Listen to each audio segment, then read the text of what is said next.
Dressed in a plain gray tee and worn sneakers, Leona Parker stepped into Crownline Prestige Autos, a high-end car showroom in downtown Portland. Her gaze was drawn to a sleek obsidian coupe gleaming under the spotlight. She approached the nearest staff member, Gavin Reed, the dealership's senior consultant. With a quick glance at her attire, he raised an eyebrow and gave a half-smile that reeked of dismissal. "I'm afraid you're in the wrong place, ma'am. These models start at $400,000, Gavin said, gesturing toward the exit with exaggerated politeness. Around them, other staff exchanged smirks, and a couple of curious customers looked on. Leona said nothing. She simply nodded, took one last look at the car, and walked out with quiet dignity. But behind the simplicity of her outfit lay a different reality.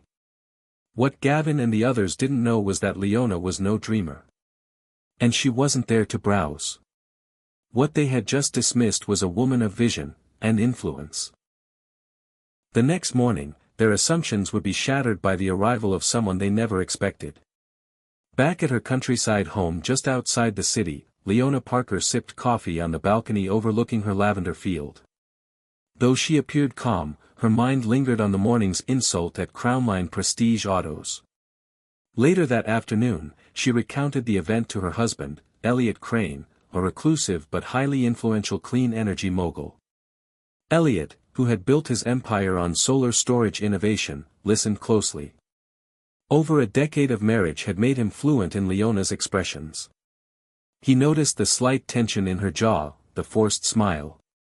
"I could have bought the entire showroom," Leona said dryly. "But that's not the point." Elliot nodded but remained silent, knowing she needed to vent fully. She explained how she was eyeing that obsidian coupe as a surprise for her younger sister, Monica, a cancer survivor turning 40. Leona wanted to celebrate her resilience in the most unforgettable way. But instead, she'd been brushed off like an intruder. "The problem isn't me," she concluded. "I can walk away knowing the truth. But what about the people who get treated like that every day, without the power to prove anyone wrong?" Elliot leaned back in his chair, hands folded. "So," he asked with a knowing glint in his eye, "what shall we do about it?" Leona smiled faintly. "I want them to learn. Not through shame, but through awareness." At exactly 10:05 a.m. the next day, a rare, deep indigo Regency Phantom glided silently into the circular driveway of Crownline Prestige Autos. The dealership's chrome and glass facade reflected the car's imposing silhouette. Inside, Gavin Reed had just finished lecturing his team about efficient profiling, when the presence of the Phantom immediately silenced the room. The doors parted as a sharply dressed chauffeur stepped out, opened the back passenger door, and out stepped Elliot Crane, exuding effortless poise in a tailored ash-gray suit. His salt and pepper hair was immaculately styled, and a pair of sleek sunglasses obscured his steady gaze. Gavin straightened his tie and approached eagerly, not realizing whom he was about to greet. "Welcome to Crownline Prestige, sir. Gavin Reed, senior consultant. May I show you our finest models today?" Elliot extended his hand. "Elliot Crane." Gavin faltered. The name tickled a memory, but he pushed through. "An honor, Mr. Crane. What brings you in today?" "I'm here regarding the Obsidian Veritas coupe on display. My wife was here yesterday." Gavin's smile froze. "I'm not sure I recall, she wore a gray t-shirt. Sneakers. You told her to try your used lot." The words hung like a fog. Gavin's face drained of color. I didn't know she was your wife." "You didn't need to," Elliot replied calmly, though steel edged his tone. "You only needed to treat her with basic respect." Across the floor, Devon, the youngest member of the sales team, had paused. His jaw tightened, he remembered Leona and how she'd been dismissed. Mr. Langford, the dealership owner, emerged from his office, sensing tension. "Is everything all right?" Elliot turned. "Mr. Langford, I was considering a bulk order for my company's executive fleet. But after what happened yesterday, I'm questioning if this is a place that aligns with my values." The room was silent. Gavin looked ready to faint. The crowd waited for judgment. Elliot Crane let the silence linger. The air in Crownline Prestige Autos was so still, it seemed the gleaming showroom cars were holding their breath. Beside him, Mr. Langford, the dealership's owner, cleared his throat nervously. "Mr. Crane, I truly apologize. We hold our clients in the highest regard, this must be a misunderstanding." Elliot raised a hand calmly. "It wasn't a misunderstanding. Your senior consultant dismissed my wife because of how she dressed. Not because of anything she said or did." Mr. Langford shifted uncomfortably. "Perhaps we can find a way to make this right." "I believe so," Elliot said, his tone even. "First, I'd like Devon to handle the paperwork for the Veritas coupe. My wife wants it delivered to her sister's home next week." Devon blinked. "Yes, sir. I'd be honored." "Second," Elliot continued, turning to Gavin, "you'll be volunteering with the Parker Crane Foundation this month. We're organizing a community sports program for children with physical disabilities. You'll help with equipment, logistics, and support. No suits required." Gavin paled. "Sir, this isn't punishment," Elliot cut in. "It's a chance to learn what empathy looks like in practice."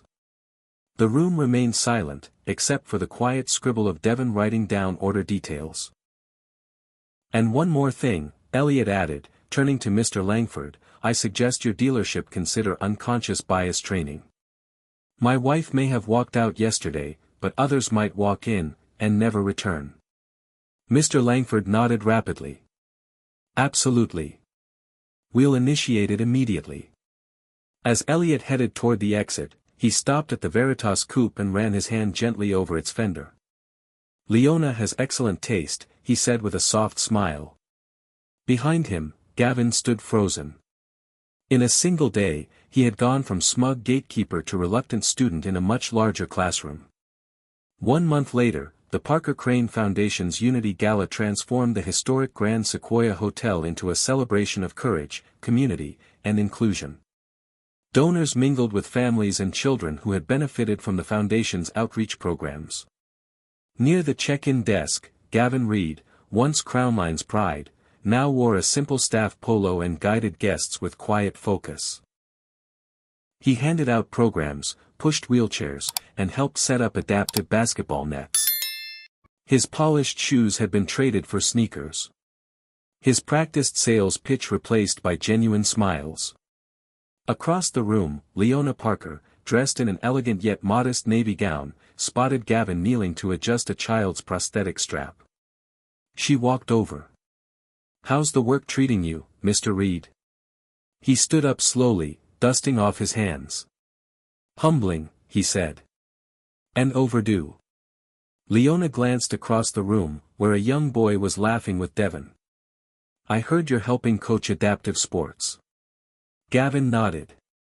"Thomas says I pass like a walrus. I'm learning." A laugh escaped Leona. "Sounds accurate." Then he turned serious. "Mrs. Parker, I've apologized through your husband, and in writing, but I want to say it to you directly, I was wrong." She held his gaze. "Yes, you were. But I'm more interested in who you become after." As the evening at the Unity Gala drew to a close, Elliot Crane joined Leona and Gavin near the photo booth, where Devon and Thomas posed for pictures. "Blake's been telling me about his experience with adaptive sports," Elliot said, addressing Leona. "Seems he's become a fan of modified basketball drills." Gavin smiled sheepishly.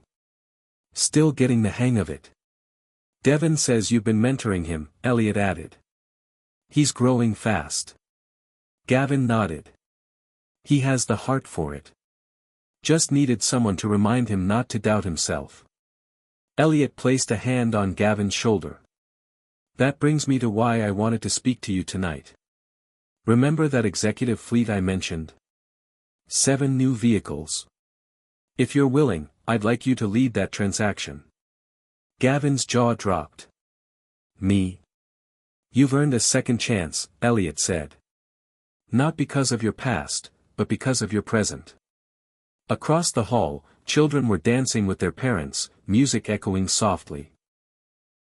Leona watched them with pride. We all misjudge people, she said. But what we do after we realize it, that's what defines us. As Gavin turned to help Thomas back into his chair, the boy grinned. You're not bad for a grown-up, Mr. Gavin. He smiled. Coming from you, that means everything.